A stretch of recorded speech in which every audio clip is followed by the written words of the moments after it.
Pues aquí estamos con el gran Juan Carlos Monedero, que nos visita en la UNAM. Si me ven en directo y entienden que lo de gran queda desproporcionado. Bueno, grande de intelecto, de inteligencia, de sensibilidad política, de elocuencia. Es un honor para nosotros aquí en la UNAM darte la bienvenida. Gracias, John. Un enorme honor estar aquí, tener el privilegio de conducir este pequeño gran espacio dentro de Claxo TV y dialogar con Juan Carlos. Un placer. ¿Qué pasó con Podemos, Juan Carlos? Qué buena pregunta. ¿Por qué no ganó? ¿Por qué no tenemos el faro de la izquierda mundial hoy en Madrid? Qué buena pregunta. Si yo fuera creyente te diría que los dioses no han querido. Como no soy creyente tengo que buscar explicaciones racionales. Cuando emerge Podemos, lo primero y más importante es decir que emerge de un movimiento social. Es decir, Podemos no es una formación política que emerge como formación política, sino que hay un movimiento ciudadano, que es el 15M, el 15 de mayo, el movimiento de los indignados, que repolitiza a la sociedad española y 3 años después es cuando nosotros montamos. El partido, igual que cuando nació Izquierda Unida, nació del movimiento anti-OTAN. Es decir, que los grandes movimientos, igual que aquí, Morena viene de todo un movimiento ciudadano que seguramente viene arrastrado desde el 88, ¿no? O sea, que nadie piense que los movimientos políticos transformadores son elucubraciones de intelectuales o de políticos en laboratorios o en garajes, sino que si son genuinos y si pueden cambiar las cosas, emergen del movimiento popular. Cuando nosotros nacemos, pillamos al poder con el pie cambiado y llegamos a tener 6 millones de votos. Es una locura, sin pedir dinero a los bancos, que es una manera de ganarse una cierta independencia respecto a cómo te van poniendo frenos, cómo la gente va profesionalizándose, cómo los partidos, explican Katz y Meir en su libro sobre la cartelización de los partidos políticos, se van convirtiendo en empresas, donde los militantes del partido cada vez son menos y al final terminan siendo funcionarios del partido, y eso es complicado revertirlo, sobre todo si tienes deudas con los bancos. Al final son los bancos los que te van a garantizar que tú puedas seguir cobrando el sueldo, sobre todo si te va mal electoralmente. Y por tanto, nosotros rompimos eso, llegamos a tener un resultado muy espectacular, pero también el poder reaccionó, John. Es decir, el poder siempre reacciona. Ahora mismo sabemos, tú lo has estudiado, que el modelo neoliberal, ese modelo que arranca en los 70, de apertura de fronteras y tratados de libre comercio, de desregulación económica, de financiarización de la economía y absoluta liberalidad para el funcionamiento de las finanzas, de lucha contra la inflación y no lucha contra el desempleo, de la venta de todos los bienes públicos y de mercantilización de la vida. Ese modelo ahora mismo está muerto. Ya no sirve para reproducir nuestras sociedades. En América Latina, en los últimos años, no en los últimos años, en los últimos 3 años, se han generado más de 20 millones de pobres por ese regreso del modelo neoliberal. No sirve, no funciona, ¿no? Pero va a morirse matando.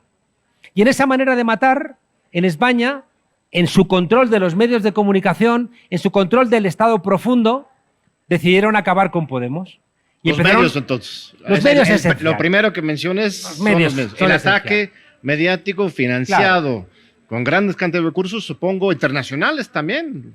Bueno, Europa tiene plata como para financiar su propia basura. No necesitas pedirle dinero a otros lados. Desgraciadamente, la derecha latinoamericana suele pedir plata a los Estados Unidos. Allí tienen su platica para hacer esos enjuagues, ¿no?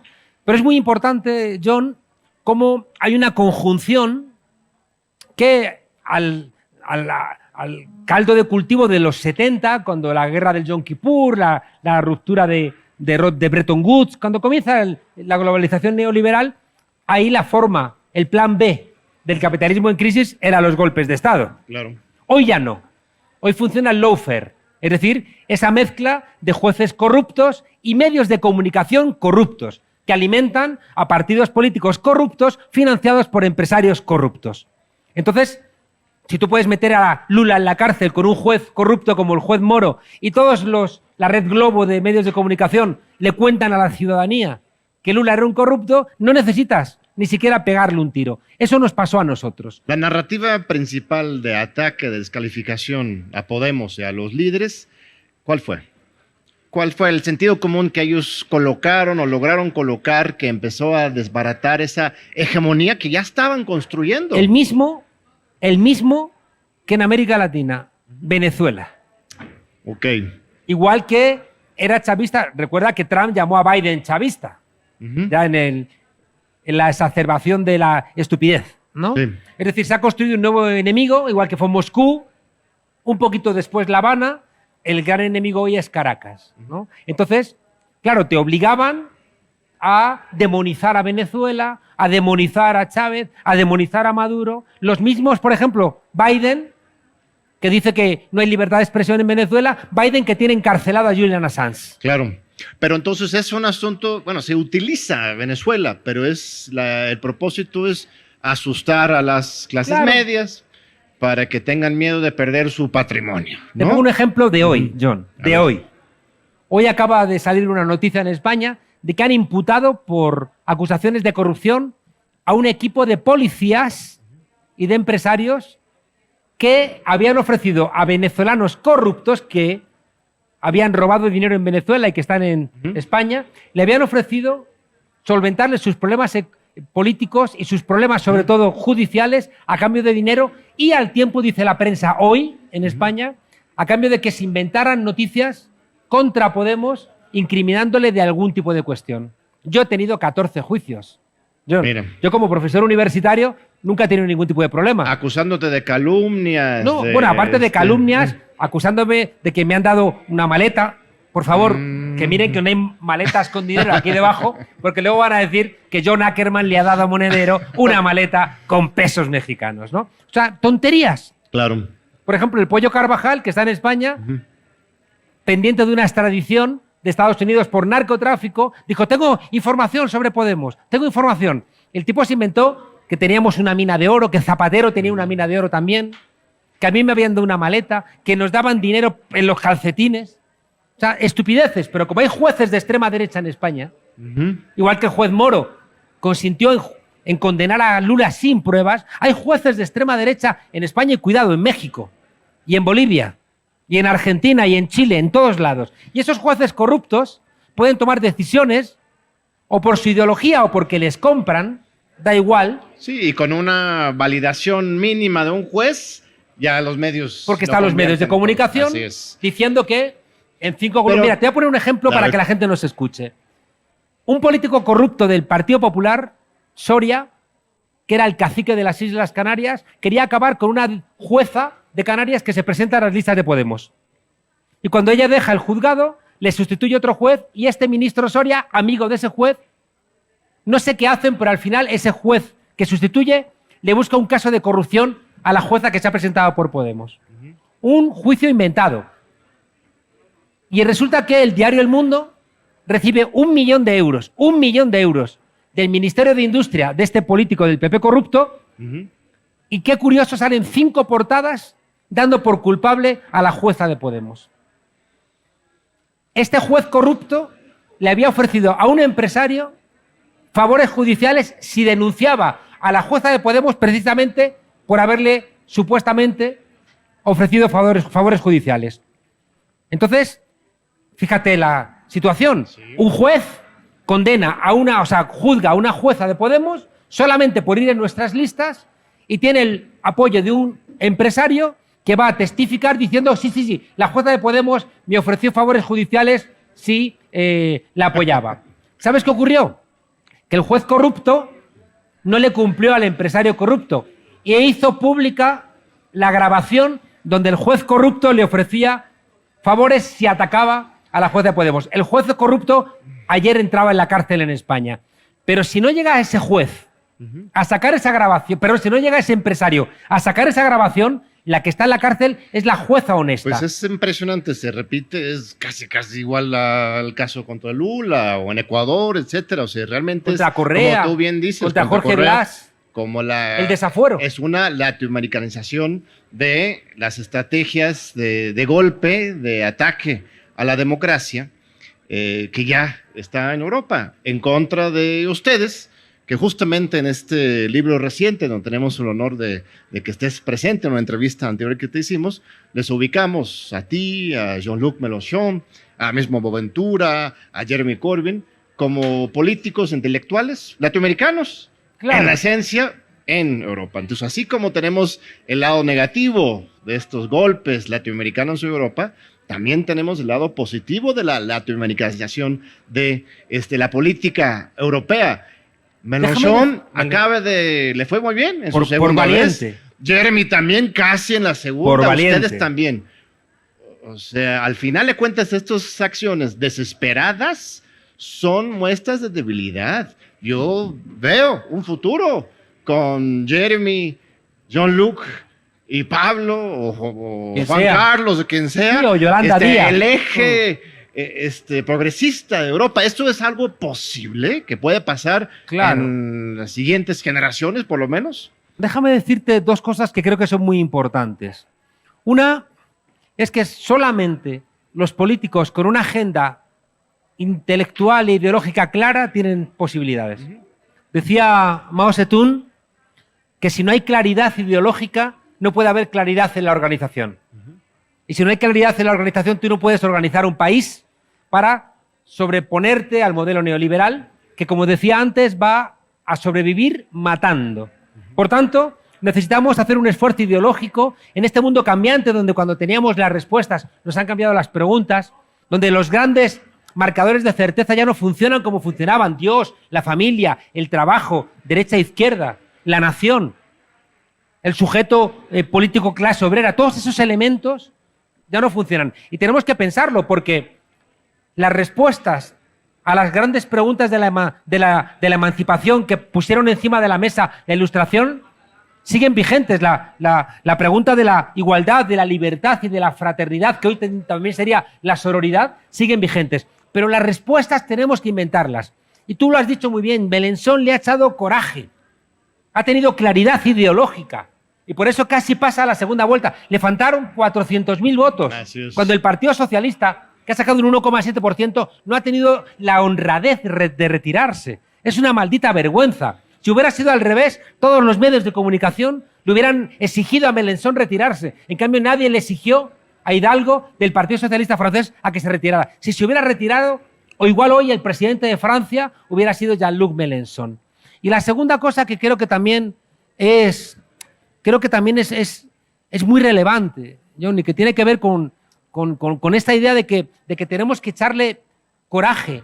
O sea, solamente la forma de sobreponernos a los ataques ideológicos, al lawfare, al control mediático, al hecho de que las víctimas terminan votando a sus verdugos, porque los medios de comunicación se lo cuentan en España.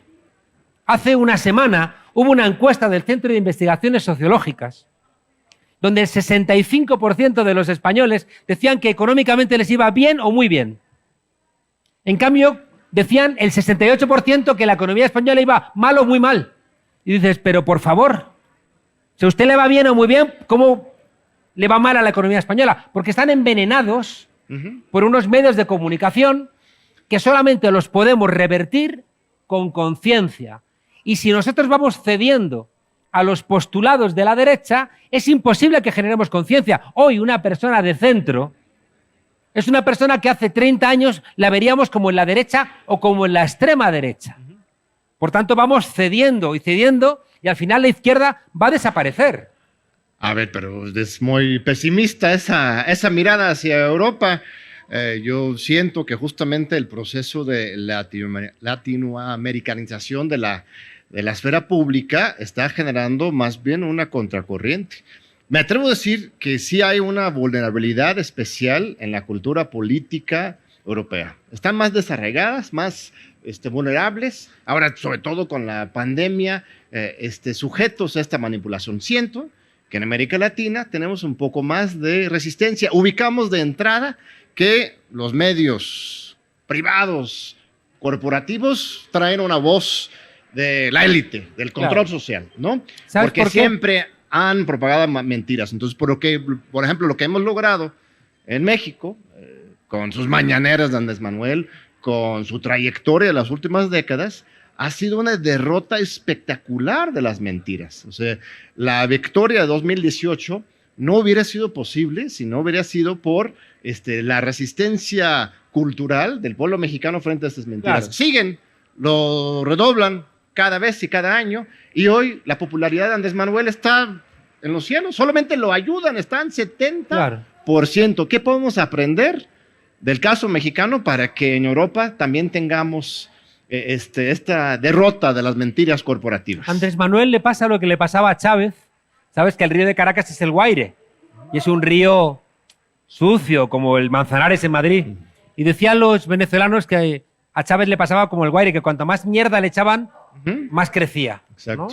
Entonces, hay un momento en donde el pueblo te identifica como un líder honesto, como un líder de los suyos, donde haces algo que la gente te lee como incombustible. Y por tanto, a partir de ese momento, todos los ataques ya no sirven. Claro, tienes que hacer una tarea, John. Chávez se jugó ir a la cárcel con un golpe en el 92 contra el gobierno corrupto de Carlos Andrés Pérez. Estuvo 2 años en la cárcel, luego recorrió el país, luego montó un partido, ganó unas elecciones, le dieron un golpe por cumplir al pueblo con las leyes habilitantes y la gente entendía que Chávez era de los suyos. Yo recuerdo una pintada, un graffiti en Caracas que decía: Chávez es nuestro infiltrado en este gobierno de mierda, ¿no? O sea, que la gente identificaba que los gobiernos iban por un lado, pero que Chávez era de los suyos. Andrés Manuel igual. Hay gente que puede disparar contra Morena, claro. Hay gente que puede criticar en muchos lugares a Morena, pero entienden que Andrés Manuel es un tipo que le hicieron el desafuero, que intentaron tumbarlo, que le han robado elecciones, que han intentado matarle, y él ha aguantado ahí. Vive modestamente, la gente identifica que Andrés Manuel es uno de los suyos. Y eso es justamente... En Europa no hemos sido capaces de hacer... Es lo que no quiere permitir eso en Europa. Exacto. Mélenchon lo ha avanzado a algo. Podemos, creo que le ha faltado algo en ese aspecto. Te voy a intervenir un segundito porque vamos a un breve corte y regresamos ahora para continuar con este fascinante diálogo con Juan Carlos Monedero. No se vayan. Muy bien, pues aquí seguimos con Juan Carlos Monedero. Muchas gracias por seguir con nosotros. Estamos hablando sobre la debilidad democrática en Europa. ¿Por qué no se ha logrado consolidar el proyecto de izquierda, figuras de izquierda, movimientos, partidos de izquierda? Yo sigo más optimista que tú, al parecer. Yo soy un optimista trágico. Pero entonces, o un pesimista esperanzado. El sistema europeo está diseñado justamente para evitar que surja un líder así, ¿no? Sí, pero no me vale, porque también está diseñado en América Latina y aquí encima os han matado. Así es. Os han matado y la gente ha aguantado, ¿no? O sea que también... ¿Cuáles son las lecciones latinoamericanas que...? A lo mejor los liderazgos europeos tienen que tener el coraje. Eso. Por ejemplo, Mélenchon no ha renunciado a lo que hizo Lula, Chávez, Néstor Kirchner, Evo Morales, Correa. Nunca ha renunciado. Y mira que le han atacado igual que nos han atacado a nosotros. Yo creo que tenemos que aprender desde España del coraje ideológico que ha demostrado Mélenchon. Sí. Creo que eso es uno de los elementos. Otro elemento, tenemos que entender que sin medios de comunicación es complicado que podamos construir nuestro mensaje, o con las redes sociales. Inicialmente tuvimos mucho espacio, pero es que ellos reaccionan. Hoy las redes sociales están en manos de la extrema derecha y por tanto también hay un elemento complicado. Hay un tercer elemento que no es menor, y es que cuando gobernamos las izquierdas en Europa, gobernamos a lo sumo de manera post-neoliberal. Es decir, tapamos parches que están bien y que ayudan a la vida de la gente. Subir el salario mínimo le ayuda a la vida a la gente. La ley solo sí, que acaba de aprobarse en España, ayuda a que haya menos violaciones. Mantener el poder adquisitivo de los pensionistas ayuda a que las personas mayores tengan más oportunidades de una vida digna. Vamos consiguiendo cosas, ¿no? Pero también vamos haciendo cosas incomprensibles. ¿Qué hace el gobierno? Y no es Podemos en este caso, es el Partido Socialista, apoyando a Marruecos y abandonando al Sáhara. ¿Qué hace ayer el Partido Socialista votando en contra de una ley contra las grandes fortunas para que en un momento de crisis los que más ganan paguen? ¿Cómo un partido socialista? ¿Cómo demonios un partido socialista? En nombre solamente puede socialista, pues sí. Votar en contra de una ley que va a hacer que los que tienen más de 10 millones de euros paguen un poquito más.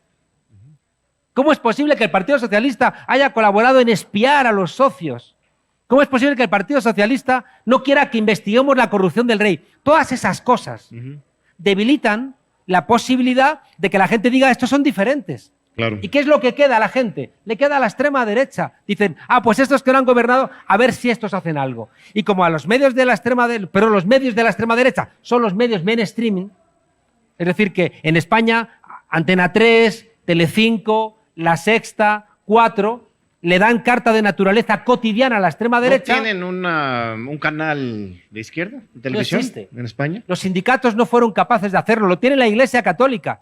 Pero no es de izquierda, ¿o sí? No, todo lo contrario, odian al Papa exacto. Francisco, creen que el Papa Francisco es bolchevique, creen que es el anticristo. O sea, no lo aceptan, porque tienen en la cabeza todavía a Juan Pablo II. Hay un periodista, que es un periodista de extrema derecha, que se llama Carlos Herrera, que es un tipo que convocó manifestaciones delante de la casa de Pablo Iglesias cuando era vicepresidente. Este tipo está en el canal de la Iglesia y con pasión cero, ¿eh? Son gente que incluso son machistas, hacen bromas sobre la violencia contra las mujeres, debilitan la acusación contra la corrupción del Partido Popular. Es decir, son lo contrario al mensaje de Jesucristo. Por ahí están financiados. La Iglesia en España, John, le paga más a este periodista que se llama Carlos Herrera que a Cáritas. Mira. Porque son periodistas estrella que les financian sus barbaridades y su chulería. Saben la importancia de la política de los medios. Ponen dinero donde cuenta para ellos. Ahora, regresando a América Latina, lecciones de la primera ola para la segunda. Movimiento partido. Le preguntaba hace rato a nuestro amigo Boventura de Sousa Santos, ¿cuáles podrían ser algunos de los casos en que se logró un movimiento partido rearticular al Estado más cercano a la sociedad y con este intermediario de la figura partido en Sudamérica, en la primera ola, que nos puede servir de ejemplo o inspiración para la segunda ola? Y no me pudo contestar rápidamente. Que no hay. Venezuela, yo sí te contesto. Bolivia, no Ecuador, hay. Ninguno. No. El PT originario. John, déjame que te cuente una historia curiosa. A mí me invitó Lula a visitarle en la cárcel, en Curitiba. Sí. Yo estaba en Buenos Aires, con motivo de Claxo, por cierto, y me pareció un honor visitar a una persona tan decente como Lula en la cárcel, porque era como visitar a Gramsci, era como visitar a cualquier persona decente a la cual el poder encarcela para intentar que no piense y que no gestione. Casi la mitad de la conversación con Lula en la cárcel en Curitiba fue sobre el partido Movimiento. Porque yo le dije, presidente, tengo la sensación de que el fracaso de los gobiernos de izquierda es el fracaso previo de los partidos Movimiento. Yo creo que Nicaragua estaría en otra situación si el Frente Sandinista hubiera tenido una vida interna más rica. Principalmente a las mujeres, a las que se silenció al querer prohibir el aborto. Estoy convencido de que Rafael Correa no estaría perseguido por estos sinvergüenzas de Lenín Moreno y Lasso si el Movimiento País hubiera funcionado como un partido movimiento. Estoy convencido, y eso me lo comentaba mi Lula, que el PT no fue capaz de escuchar los mensajes populares. Tuvieron una escisión, el PSOL, y no escuchaban. Y Lula me dijo, nos costaba menos recibir en los ministerios a los empresarios que al pueblo, claro, porque ya no éramos un partido movimiento. Y Podemos en España, el gran problema, la gran asignatura pendiente, hace un par de semanas Pablo Iglesias por fin me lo reconoció, que ha sido la gran discusión que he tenido con él. Pablo, un partido no puede ser una organización posmoderna de los medios de comunicación, siendo importante, si no tenemos implantación territorial, si no estamos en los barrios, en los municipios, no tenemos el anclaje popular necesario para sostener esta formación política. No pedimos dinero a los bancos, no estamos en los medios mainstream, no tenemos fuerza como tienen, no sé, las grandes instituciones del capitalismo. Nuestra fuerza tiene que ser la gente. Y Pablo hace 2 semanas reconoció, quizá mi gran problema fue cuando era secretario general de Podemos no haber apostado más por el partido Movimiento. Conclusión a tu pregunta, o hacemos partidos Movimiento, o en esta segunda ola de regreso de las fuerzas políticas de la izquierda volveremos a fracasar. Porque en esta segunda ola, John, venimos más débiles que en la primera. Boric no tiene el Parlamento en Chile. Pedro Castillo no tiene el Parlamento en Perú. Petro no va a tener todo el Parlamento en Colombia. Aquí tenéis una situación mejor, ¿no? Pero no es la tónica en el conjunto del continente. Bueno, en el Congreso estamos mejor, tenemos mayoría, teníamos más, pero seguimos con mayoría, pero el partido Movimiento es mero discurso, estimado Juan Carlos, habrás visto, estamos participando muchos en esto que se llama la Convención Nacional Morenista, justamente con la idea de rescatar esta idea de un partido movimiento, porque se ha vuelto Morena una agencia de colocación de empleos. Para los de arriba. Eso es una frase dura. Es muy dura, pero es una realidad. Es una frase dura. Es una realidad absoluta. Y lo bonito, lo hermoso, es que no solamente hay quejas de las bases del pueblo, sino que hay una necesidad y un ánimo de participar en rescatar esa idea originaria de Morena como partido de movimiento. Yo estoy de acuerdo contigo. La cuarta transformación se la juega en eso. Si no se logra que esto de la cuarta transformación no sea solamente la transformación del Poder Ejecutivo, sino que también implique otra manera de hacer política desde los partidos, pues no va a perdurar. Yo me he llevado en México dos grandes alegrías últimamente, recientemente. Una es el giro de Andrés Manuel López Obrador hacia América Latina. Sí. Después de mucho tiempo donde decía una frase que a mí se me caía el alma a los pies cuando decía el presidente, la mejor política exterior es la política interior. Yo decía, no, porque yo sabía que los hermanos bolivianos, argentinos, brasileños, chilenos, estaban esperando a sus hermanos mexicanos y por tanto estaban locos porque bajasen aquí, en Claxo. Eso está lleno de latinoamericanos, claro, enamorados de estar aquí y necesitaban también un impulso político que le dijera al gobierno. Y López Obrador era de un giro, defendiendo a Simón Bolívar, invitando a Cuba. Te puede gustar más o te puede gustar menos el régimen de Cuba, pero Cuba es la dignidad de este continente. Supuesto. Se ha invadido 100 y pico veces. Seltzer lo acaba de publicar. Estados Unidos ha invadido este continente más de un centenar de veces. ¿Cómo no vas a estar con Cuba, que lo han intentado y no han podido?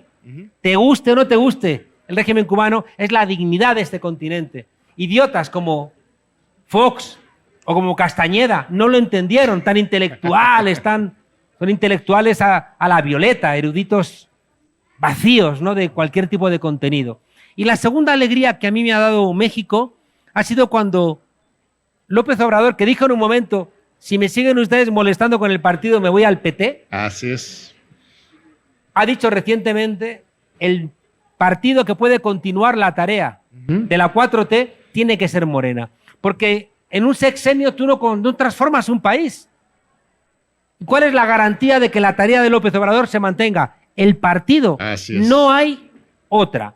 Y por tanto a mí me consta, John, que López Obrador tiene interés en el partido. López Obrador confía en Mario Delgado. Bueno, claro. Eso ya es otro tema. Confía, eso sí calienta. Confía. Tú estás poniendo en marcha un movimiento que creo que es un revulsivo, que creo que es positivo. O sea, todo lo que agiten los partidos es positivo. Y aún más si se hace desde abajo, se hace a riñón, a pulmón, que cantaría, ¿no?, nuestro amigo argentino, ¿no? Entonces, los partidos tienen que estar vivos. Así es. Los partidos tienen que estar constantemente en contradicción, moviéndose, discutiendo. Ahí está. Pero cuidado, y ahí es un riesgo que tenéis también como partido. Porque a veces tengo la sensación de que los debates internos no os pasa solamente a vosotros, nos pasa a nosotros. Nosotros hemos roto. Uno de los problemas de Podemos es que se rompió y los medios de comunicación siempre van a insistir en el roto. Si hay alguien disidente, los medios de comunicación van a invitar al disidente constantemente para que hable mal de Morena. Yo no sé si hay gente aquí que habla mal de Morena. Quien invita a la derecha, los medios de derecha, a quienes invitan, es a Mario Delgado. Pues sí, por supuesto, él es el que los conviene. Tú sacaste el tema personal, así que respondo. Yo no mencioné a Mario Delgado, yo hablaba del partido Movimiento. A mí alguien me ha entrevistado en este país Me ha entrevistado a alguien crítico de Mario Delgado y no ha publicado la entrevista. Eso me ha pasado aquí, ¿eh? Así es, gente exactamente. en un programa público me entrevista y como no le gustó lo que yo dije, ahí está.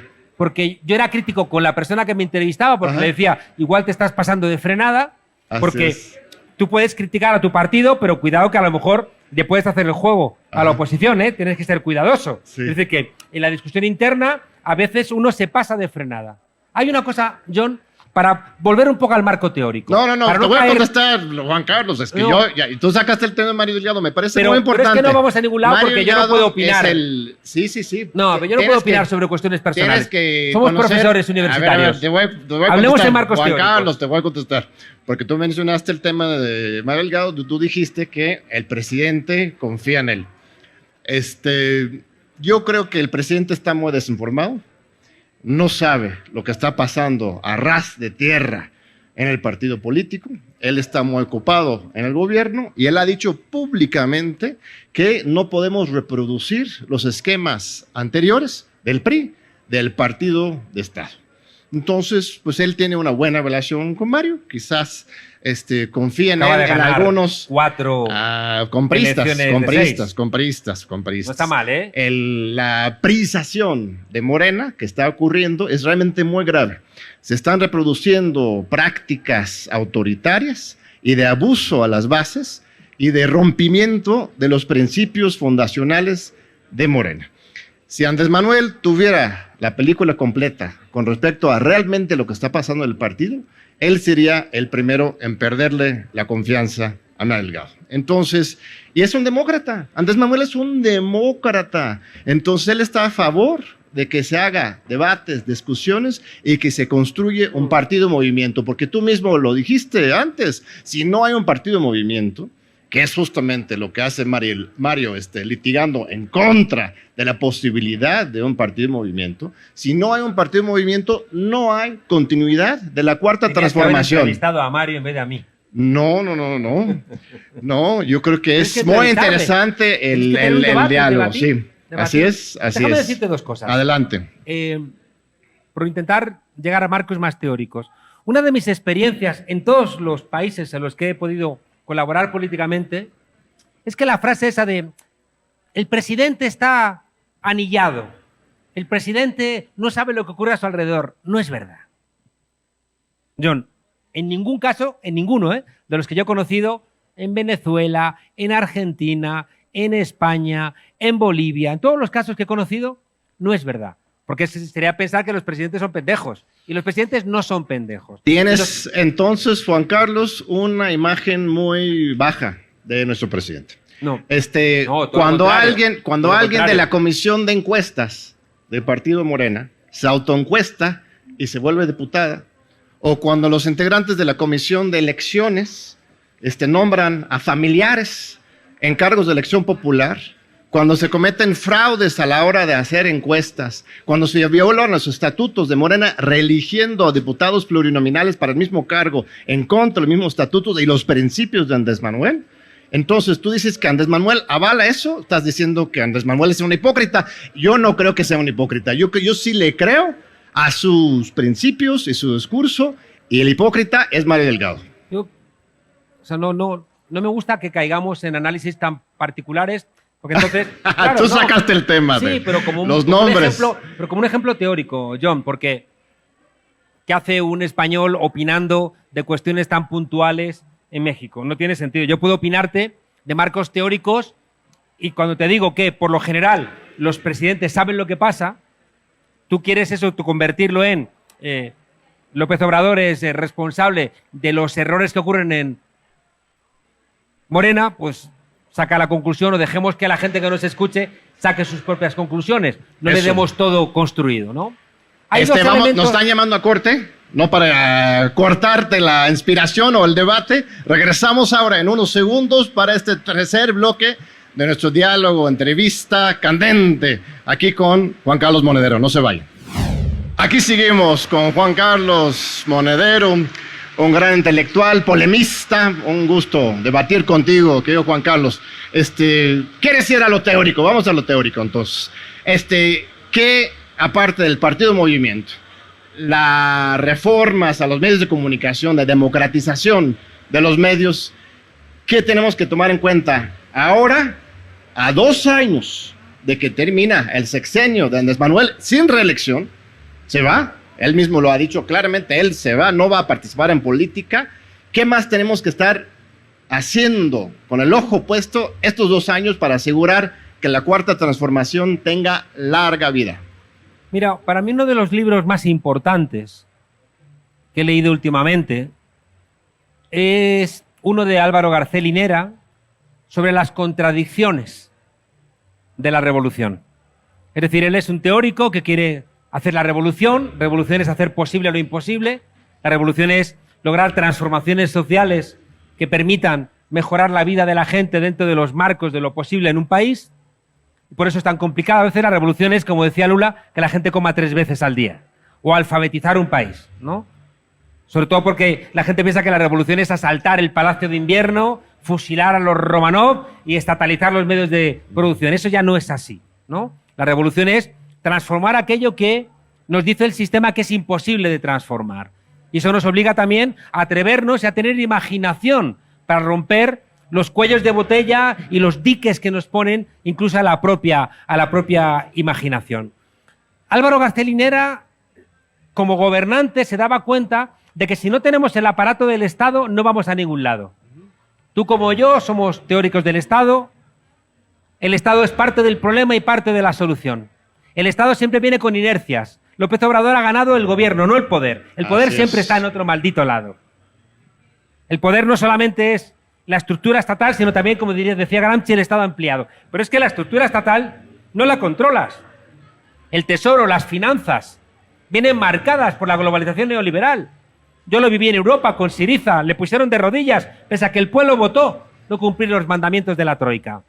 Por tanto, ganamos una estructura llena de inercias, de inercias de clase, de inercias de género, de inercias aquí en México de raza, muy fuertes y muy claras. Y por tanto esas inercias están escondidas en la Constitución, en las leyes, en los usos y costumbres, en los funcionarios, en las universidades donde formamos a los miembros del Estado. Porque para ser funcionario del Estado tienes que ser licenciado. La gente del pueblo, los campesinos, no pueden ser funcionarios del Estado porque no son universitarios. Y nosotros formamos a esa élite que está llena de sesgos, de verticalidades, de inercias de clase, de género, de raza. Y por tanto, ¿cómo tú reviertes eso? Pues tienes que allegarte al poder del Estado. ¿Cómo se equivocó John Holloway? ¿Cómo se equivocó? Con buena intención, porque es un hombre honesto. Cuando dijo aquello de cambiar el mundo sin tomar el poder, siguiendo la estela zapatista, que no. Los zapatistas se dieron cuenta de que se habían equivocado y montaron el Consejo Nacional Indígena. Hay que ganar el poder. La derecha está encantada de que estemos en la calle protestando. Lo que le da miedo a la derecha es que esté López Obrador en Los Pinos, o en el poder, o que esté Podemos en el Palacio de la Moncloa. Eso es lo que les da auténtico miedo. Es lo que intentan evitar a toda costa. Por tanto, tenemos que estar en el Estado. Y para estar en el Estado, John, tenemos que ganar elecciones, porque ya no hay lucha armada. Desde que cayó la Unión Soviética, la lucha armada no es una posibilidad de la transformación política. Hay que ganar elecciones. Y para ganar elecciones necesitamos aparatos políticos capaces de ganar elecciones. Y ahí está la trampa. Es a donde yo te quería llegar teóricamente. Porque es absurdo que hablemos de fulanito, de menganito. Tenéis un problema igual que nosotros. Tenemos que ganar las elecciones en contextos enemistosos, en contextos enemigos, con medios de comunicación en contra, con la banca en contra, con las relaciones internacionales en contra, con la diplomacia en contra, con los rectores en contra, con la jerarquía de la Iglesia mexicana o española en contra. Coño, estamos en contra de todo el mundo. ¿Cómo revertimos todo eso? Necesitamos una estructura política que nos permita ganar elecciones. Pero eso corre el riesgo de que nos convirtamos en una maquinaria electoral como la que venimos a sustituir. Ese es el debate teórico que creo que es el relevante. Y es donde también los académicos no estamos aportando. ¿Qué tiene que hacer Morena para ganar elecciones y no convertirse en una maquinaria burocrática que repita los errores de los anteriores? Esa es la pregunta. Manteniendo la autenticidad, lo que rompe como un cuchillo las nubes de la mentira y de los ataques y la guerra sucia es la autenticidad. Esa es la lección de Andrés Manuel. El segundo, que un partido pierda la autenticidad, pierde las elecciones. Por mucho dinero y aparato y maquinaria tenga, pierde. La izquierda, la derecha puede hacerlo. La izquierda no. El caso de Durango, el estado de Durango, Morena perdió. Perdió porque postuló a una priista, que era la secretaria general del PRI. Ella competía en contra de el candidato del PRI, era el presidente del PRI, cuando ella era secretaria general del PRI. El presidente del PRI en contra del secretario general del PRI. El delegado en funciones de presidente de Morena en Durango, porque no hay un presidente electo, delegado en funciones era también presidente del PRI unos años anteriores. Entonces, cuando un electorado ve esto, dice, mira, voy a votar por el prista o voy a votar por el prista morenista, pues mejor voto por el PRI, por lo menos es honesto. Fíjate, estos me están engañando. Entonces esa estrategia supuestamente muy pragmático para ganar elecciones resulta ser muy poco pragmático si no se calcula bien y no se defienden los principios. Fíjate, John, qué curioso que si yo hablase de las elecciones en Durango, lo primero que denunciaría sería la violencia y la corrupción institucional de la oposición al gobierno de Andrés Manuel López Obrador. Es decir, creo que si ha ganado la oposición en Durango ha sido seguramente porque ha habido presiones, porque seguramente ha habido corrupción y porque seguramente ha habido incluso, me atrevo a decirlo, fraude electoral. Casi seguro. No. Casi seguro. Lo que pasa es que no hubo ninguna distinción entre los dos candidatos. Si no tienes contraste pero fíjate, entre los candidatos... Es lo que te decía, cuando nos ponemos críticos con nuestras propias formaciones, lo primero que a ti te sale es criticar los errores propios, que hay que criticarlos y que seguramente eso que tú dices es un error inconmensurable y que tenemos que elegir candidatos nuestros, porque ahora que la 4T triunfa, todos los que ya no triunfan en otros partidos van a quererse venir para acá y hay que ser cuidadosos. Los chapulines. Hay que ser cuidadosos. Así es. Pero fíjate que lo que primero que te sale a ti, si es que nos pasa siempre lo mismo, John, al final somos más críticos. Decía Andreotti decía, hay amigos del alma, grandes amigos, buenos amigos, amigos, conocidos, enemigos, enemigos feos, enemigos acérrimos, enemigos irreconciliables y compañeros de partido. Así estoy, así es. Los ataques, las amenazas personales, partido, las burlas que a mí me dirige Mario Delgado son inaceptables, Juan Carlos. Yo no soy el que estoy atacando. Vamos a analizarlo Estás teóricamente. muy mal informado. Estás muy mal informado. Eso. Sí, estoy diciendo que lo analicemos teóricamente. Déjame aclarar, porque no es una posición mía. Tenemos miles y miles y miles de militantes en todo el país que están indignadísimos por el maltrato, el pisoteo, la humillación que la dirigencia del partido les está aplicando. ¿Sabes cuándo fue la última vez que se celebró un Congreso Nacional del partido? En 2015. No, pero no es mi función. Si no se recupera, no, pero tú no estás... No se vale, Juan Carlos, que ahora ya te deslindas. Estás diciendo algo muy claramente. Teóricamente. Estás diciendo algo muy claramente. No, abordémoslo fácticamente, porque estamos hablando de una realidad.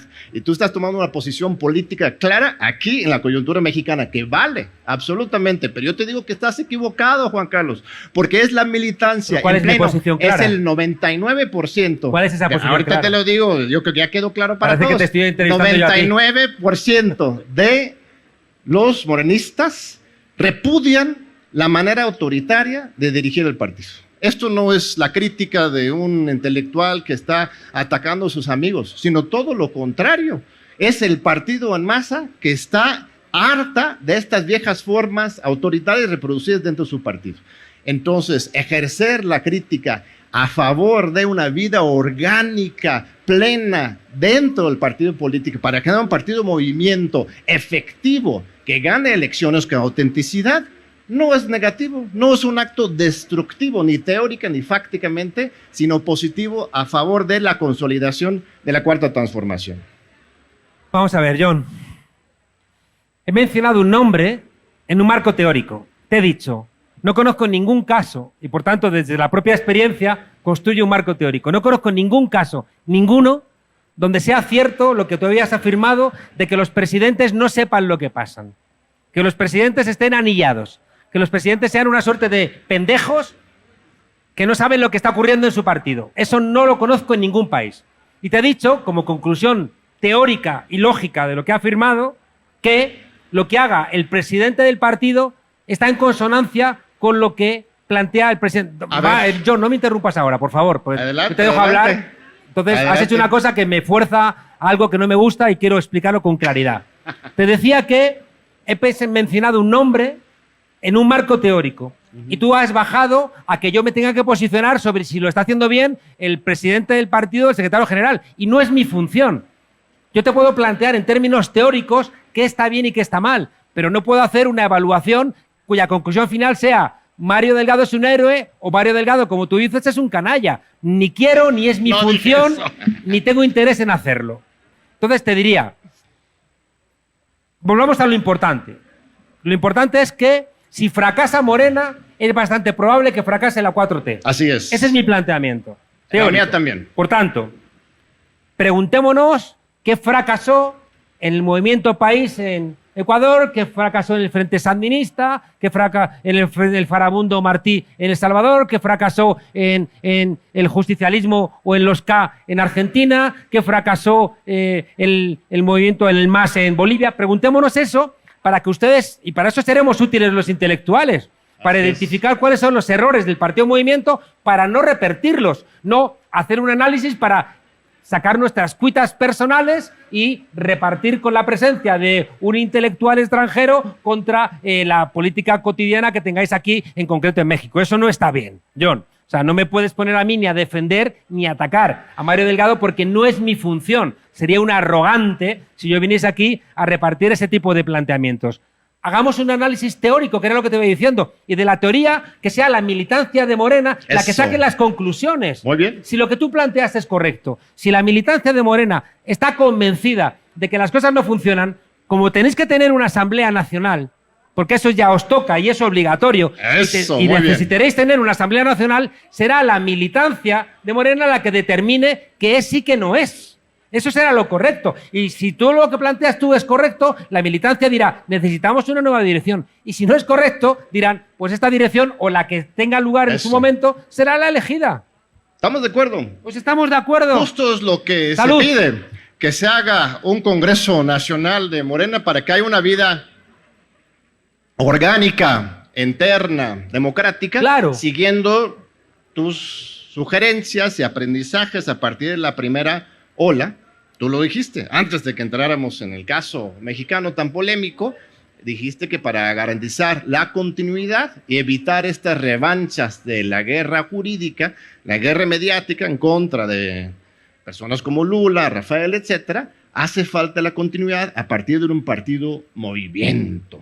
Entonces, eso es la convicción de también los militantes de Morena. Y esto es muy importante y la manera precisamente de hacer eso es a partir de tener una vida orgánica de los partidos, y eso pasa por lo que acabas de decir, un Congreso Nacional ordinario, refundacional del partido, o cualquier Congreso ordinario, porque no lo hemos tenido desde 2015, 7 años de ausencia de vida orgánica. Decía Rosa Luxemburgo, cuidado que el partido no sustituya a la sociedad, que el Comité Central sustituya al partido y que el Secretario General sustituya al Comité Central. Yo he añadido ahora y que el spin doctor sustituya al Secretario General, ¿no? Es decir, ese partido leninista clásico, que es el de la derecha también, ya no funciona. Necesitamos tumbar esa torre para que se horizontalice. Pero déjame plantearte una cosa teórica que me hubiera gustado que le hubiéramos dedicado más tiempo. Y es la experiencia que yo he tenido en España y en otros países. Y es que cuando ponemos en marcha, cuando inyectamos mecanismos democráticos dentro de los partidos, a veces no nos funcionan. Y por eso te mencionaba las contradicciones. Nosotros en Podemos entendíamos que todos los cargos en los municipios, en todos los lugares, tenían que elegirlos la militancia. Y nos parecía que las primarias era un elemento democrático esencial. ¿Sabéis cuál es uno de los efectos indeseables de las primarias? Que gente que antes se llevaba muy bien peleando contra el PAN, contra el PRD, contra el PRI, cuando tienen que contender en la interna, se empiezan a pelear entre ellos. Y de repente un partido que estaba funcionando muy bien, de repente ves que te implosiona por un elemento democrático. Y a ese problema no tenemos respuesta. Hay un dicho popular que dice, dale un carguito y verás cómo es Juanito. ¿no? Entonces... Claro, por supuesto. Ya nos están llamando para que terminamos esta fascinante diálogo teórico. Como no has querido hablar de lo teórico, has querido hablar de lo concreto. Crees, todo es teoría y también práctica, la praxis. El otro extremo de que un señor decida todo, pues tampoco es la solución. No, nunca un señor debe decidir. Y eso todo es lo que está pasando, Morena. Pero bueno, que siga el debate, la discusión. Acércate a la militancia de Morena, sobre todo al pueblo mexicano, para que conozcas lo que está pasando. Sabes que lo hago. Y volvemos a invitar aquí en la UNAM al proceso político mexicano. Cuando gustes, siempre eres un amigo. Bienvenido. Y unas últimas palabras, por favor. Que se ha acabado la maldita pandemia, desgraciadamente en Europa tenemos una guerra. Estamos en un momento parteaguas, ¿eh? El modelo neoliberal está moribundo, pero va a morir matando. La guerra en Ucrania es un ejemplo. La OTAN es un instrumento de muerte y además saca lo peor de las personas. Por ejemplo, saca lo peor de Putin, que ya es bastante malo, ¿no? Y al final tenemos una guerra terrible que va a llegar aquí también, a México, en forma de inflación, en forma de encarecimiento de las materias primas. Estamos en un momento donde más cierto que nunca es que solo el pueblo salva al pueblo. Todo lo que hemos hablado del Partido Movimiento para mí es válido en tanto en cuanto el pueblo, que tiene que salvarse a sí mismo, hace del Partido Movimiento su instrumento para salvarse en un momento donde el cambio climático, las migraciones, las guerras, la robotización de la economía, el cambio de la geopolítica, el declive de los Estados Unidos amenaza, el auge de la extrema derecha amenaza a las democracias. Por tanto, yo te pido que sigas generando debate y te agradezco que me hayas invitado, porque yo siempre cuando doy una charla termino recordando a Bertolt Brecht, que decía que, y aquí hemos de alguna manera apelado a la conciencia, y decía Bertolt Brecht que solamente los pueblos con conciencia son los pueblos que tienen esperanza. Así que muchas gracias. Al contrario, querido Juan Carlos, muchas gracias. Ahí estamos.